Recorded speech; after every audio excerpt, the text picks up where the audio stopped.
Biscayne National Park in the Youth Diving with a Purpose program, the first annual Youth Diving with a Purpose program. We are sitting right now on the bottom of the ocean at the site of the outline wreck. It's a 19th century wooden sailing vessel, about 150 foot long.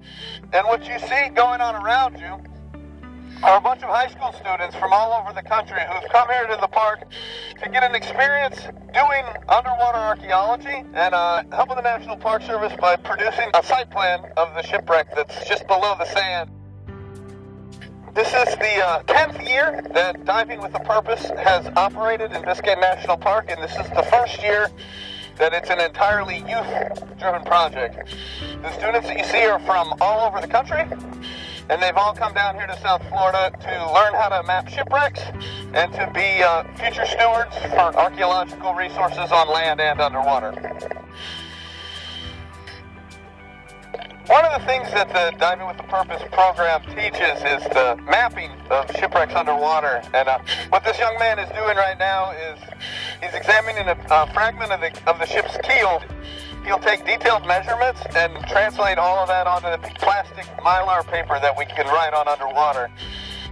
Back in the classroom tomorrow, we'll take all the individual drawings that these students have produced and place them on an overall site plan of the map. And every tiny drawing will be used to create an overall plan that allows you to see the whole wreck at once and not just a little bit that you can see in front of you.